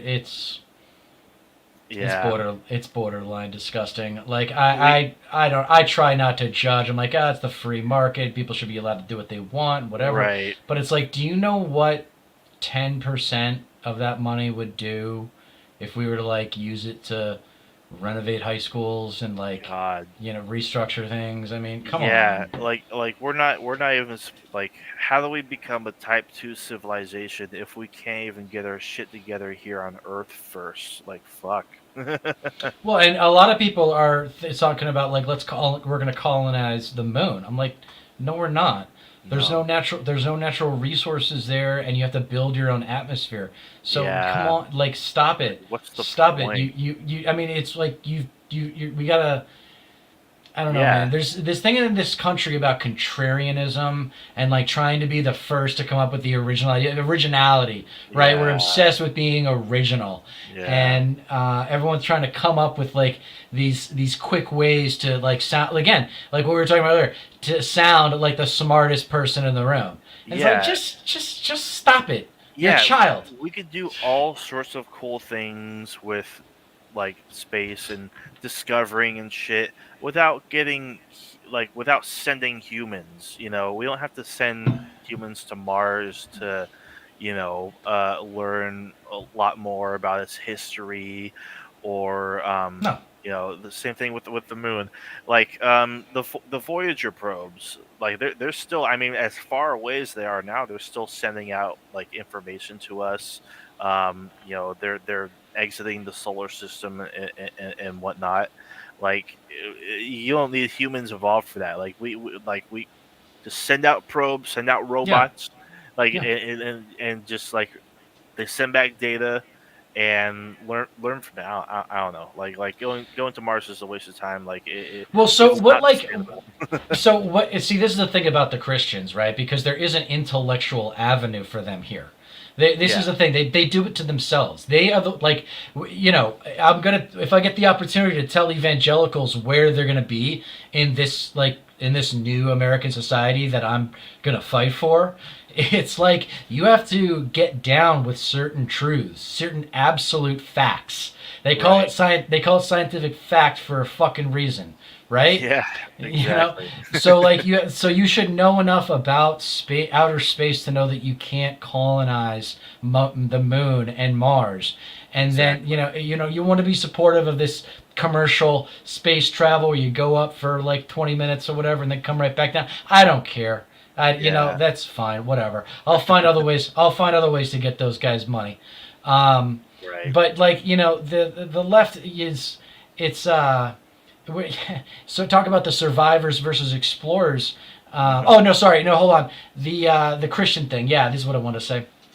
So there's an avenue for them to be like, well, actually, so how minuscule, like you were talking about, how minuscule we are compared to the universe, right? Yeah, isn't that consistent with like the fundamental Christian value that we are like specks to God? Like we are like we He loves us, right? According to Christianity, He loves us, Right.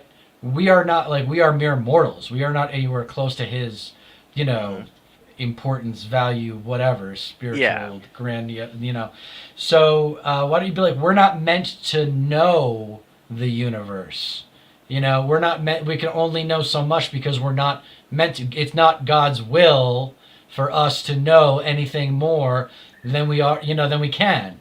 Like Yeah. he made. Right. Einstein. I remember from the one thing. One of the. I remember a few things, but one of the things that I remember from physics class, E equals mc squared. Right.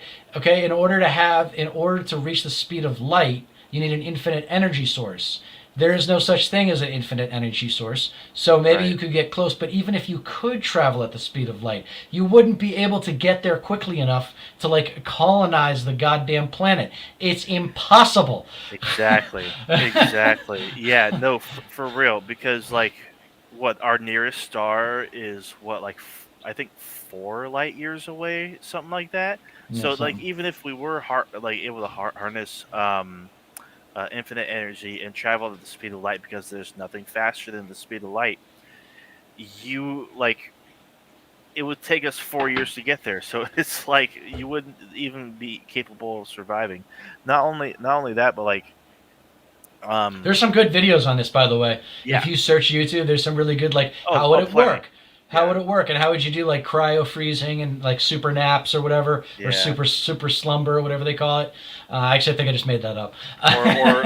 Or like folding time like in half, so like you jump ahead in time, like That's you literally ridiculous. jump through dimensions. Like, we haven't even discovered that yet. Like, No, yeah, that's no. the only way. No, I think we got other problems. I think we No got other kidding. problems. I think like yeah, we got a lot. I mean, I don't know, man. I think you want to wrap Yeah. it up soon here. We're Yeah, probably no, like people need to be worried about more like pressing matters, like what's Taylor Swift going to wear to the Super Bowl? Yeah, I know, right? Yeah. Well, wait. So you're busy tomorrow night, so we got to make sure we Yeah. get on early again next week because Yeah. preferably more than once because we got to talk about the Super Bowl.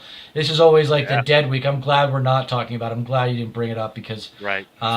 because it's just like I'm not thrilled with this match. Let's talk. We'll talk about it for like a minute. I'm not thrilled with this matchup. Yeah.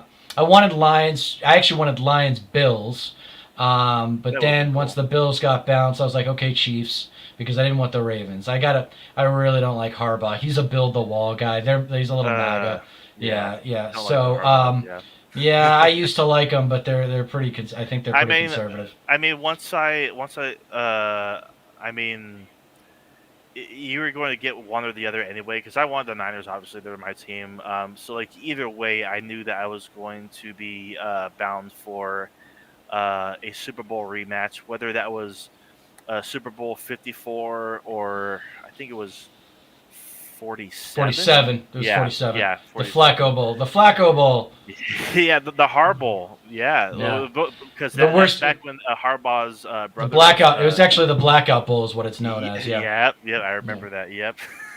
Yeah, that's actually the I argue that that's the worst Super Bowl in NFL history because if you recall, right before the blackout, the Hmm. Ravens had run the opening kickoff back for a touchdown, Hmm. and so they were crushing the Niners. It was Yeah. over. Like they had all the momentum, and then the blackout happened, and then everything changed, and it went the opposite way. And if you look at the end of the drive, I don't know if it's hard to find, but that final drive where Kaepernick is driving and they can like have an opportunity to win the game, Hmm. um, like the refs just swallowed the whistles on everything Yeah. because they knew the entire situation was bullshit. They were like, this should not have happened. Like Hmm. the Ravens should have won this game a long time ago. Right. So the Ravens defenders got away from holding like egregious holding, and Really. like the worst no calls in Super Bowl history were in that game. It is I'll take a blowout with integrity rather than that game because just what Yeah. a mess. And they're gonna make sure that never happens again because I think they're going back to New Orleans at some point. Right. Not Um, exactly sure where. I think this one's going to be at the new Las Vegas stadium, if I'm yeah, not it is. mistaken. Yeah, Yeah. I have a buddy whose mom is like a season ticket holder or something like that for the Raiders, so they go down there and see games there all the time. And apparently, it's a really friggin' neat place for sure. Oh, those Um, stadiums are amazing. They're architectural like giants. So that's yeah, the cutting edge of art. Those are the superstars of architecture in the yeah, architecture world. Like that, it's such a specific skill set for to real. build one. It's like skyscrapers and stadiums. Those are the big ones. Like, and it's really Yeah, stadiums because hmm so many people get to like. It's like a special thing. It's like a big shrine. time. These things are Exactly. like cathedrals. Yeah. No, exactly. Yeah. Yeah, no, it's supposed to be it'll be this decent game for sure. I I hope it's close. I think it'll be close. Yeah, I do think the Niners might end up taking the win this time. Because I don't I'm still iffy about the Chiefs' offense. Because Niners obviously have one of the best defenses. So we'll see. I mean, at least my Super Bowl party is going to be a lot more interesting because we'll actually have someone to fucking cheer for. So yeah, looking forward to that. I will say, okay, so we'll talk more about the game next time for Sure, sure. absolutely. But we don't have to, because this is the tail end and it's kind of meaty Yeah, content or yeah, yeah, whatever. yeah. But yeah, I think it'll be close though. And I'll say this again when we talk about it again. But you know, if it's down to one quarterback or the other, and hmm to put a 2 minute drill together late in the fourth quarter to either win or tie the game, I hope it's Brock Purdy, Yeah, because if it's Mahomes, probably right. gonna do it. He's probably gonna do it. He's probably gonna do it. It's like Brady, man. He's as mentally tough as they come. I don't know. There's something. I think he had Yeah, I think Mahomes had like an amazing parents, and he has just got the confidence of a well loved child or something. right. Yeah. It's I mean, when it comes down to it, like they when it if they need to make explosive plays, like they absolutely will. As long as Brock Purdy stays fucking healthy, doesn't get injured, then their chances kind of dwindle. You So also can't get off to a bad start because that defense can protect a lead. yeah, That's exactly what they did against the Ravens, was they protected a lead. So you right, guys don't get down more than 10 points against this team. right, yeah, exactly. Yeah. All right, we'll do more of that next time. But Yeah, good for sure, stuff dude. today. Good stuff, man. And Big time. hopefully the volume finally came out good. Our third try Yeah, here. I'm actually kind of impressed when I did when I checked the volume and everything. Like, I'd rather just do this. Like, screw OBS. I can just do it over this. This actually works really well. Yeah, it's so much easier. The only thing we got to figure out how to do like share screens and watch React stuff like that, but we'll figure it out. Yes, All right, my absolutely, man. for Everybody, sure. thank you for listening this far along, and please like, share, and subscribe. We're going to be doing Monday, Tuesday, and Wednesday nights. That's when we'll be going live. All Yeah, right. Talk more to than you later. likely. All right, have a good Bye. night. Peace.